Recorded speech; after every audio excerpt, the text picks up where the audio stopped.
Berikanku hati seperti hatimu yang penuh dengan belas kasihan. Berikanku mata seperti matamu memandang Tuhan yang di sekelilingku.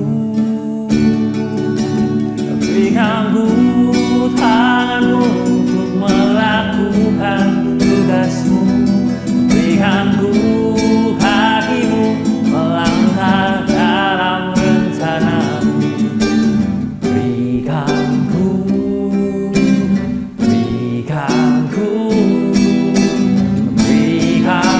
hatimu.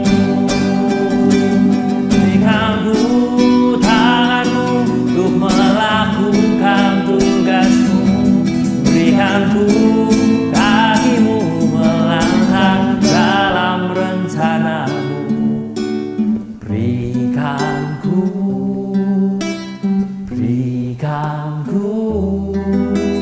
Berikanku hatimu.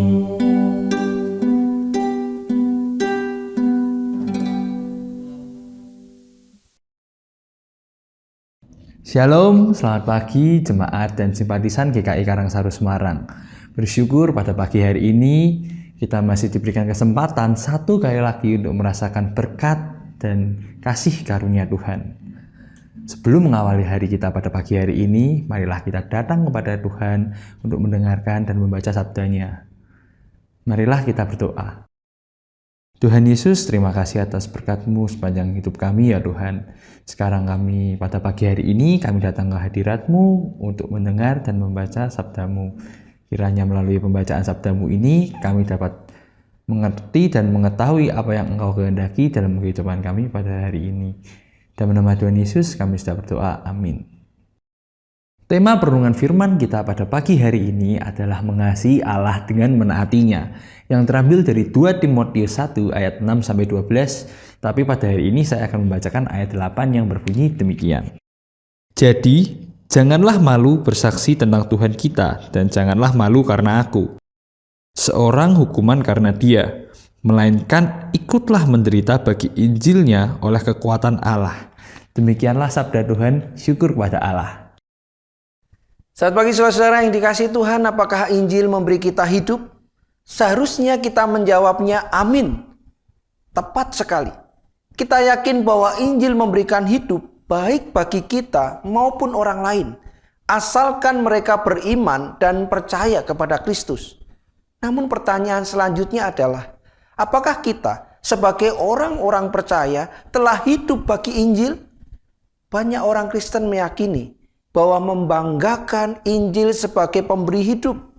Namun tidak banyak orang Kristen yang mau memberi hidupnya bagi Injil. Contohnya, apabila orang Kristen diundang untuk bermisi dengan resiko yang tinggi, mungkin tidak sedikit yang ragu atau takut. Jika demikian, dapat diasumsikan bahwa masih banyak orang Kristen yang belum benar-benar dihidupkan oleh Injil. Bagian firman Tuhan hari ini mengingatkan setiap kita untuk hidup bagi Injil. Pada masa itu banyak orang Kristen yang berada di bawah penganiayaan. Kaisar Nero yang membenci kekristenan memerintahkan agar penganiayaan tersebut dilakukan semakin masif dan keras. Menariknya, Rasul Paulus dalam suratnya kepada Timotius justru mengingatkan dan menasihati agar Timotius dan orang-orang percaya tidak malu dengan Injil. Kata malu di sana dapat diartikan sebagai menerima aib. Sebab menjadi pengikut Kristus berarti siap untuk dipermalukan, dianiaya, ditangkap, dipenjarakan, dan dibuang dari komunitas. Karena tantangannya terlalu berat, maka tidak sedikit orang-orang yang dahulu percaya kemudian meninggalkan Kristus. Bahkan ada beberapa orang penting di antaranya. 2 Timotius pasal 1 ayat 15, pasal 4 ayat 10. Namun Paulus mengingatkan agar pengikut Kristus baik pada masa itu maupun bagi setiap kita sekarang ini untuk tidak malu akan Injil. Saudara yang diberkati Tuhan, kenyataannya mengikut Kristus dengan sungguh memang tidak mudah. Hidup bagi Injil dengan permisi dan memberitakan kabar baik memberikan resiko yang mungkin tidak mengenakan. Namun, janganlah berpaling dan tetaplah setia. Sebab di dalam Tuhan jerih payah kita tidak akan sia-sia. Kristus tidak malu mengakui kita di hadapan Bapa. Jadi jangan malu mengakui Kristus di hadapan sesama. Amin. Mari kita berdoa. Bapa yang baik, terima kasih. Hari ini kami diingatkan. Kami hidup karena Injil. Karena kabar baik. Karena keselamatan di dalam Kristus. Namun sungguhkah kami hidup bagi Injil? Apakah hidup kami persembahkan bagi kemuliaan nama Tuhan? Apakah kami hidup untuk menyenangkan hati Tuhan dan menjadi saksi bagi sesama kami? Seringkali Tuhan, kami sungguh jujur harus akui, kami tidak hidup bagi Injil. Kami mencari aman. Kami meninggalkan resiko tinggi ketika kami menyatakan Kristus dalam hidup kami. Oleh karena itu bantu kami hari ini. Dengan firman yang Kau beri, kami mau menyatakan kesaksian kami. Kami adalah orang-orang yang sudah ditebus diselamatkan Kristus. Kami adalah manusia baru yang diselamatkan dari dosa. Kiranya gaya hidup kami, kesaksian hidup kami menyatakan bahwa kami hidup bagi Injil. Di dalam nama Yesus kami berdoa. Amin.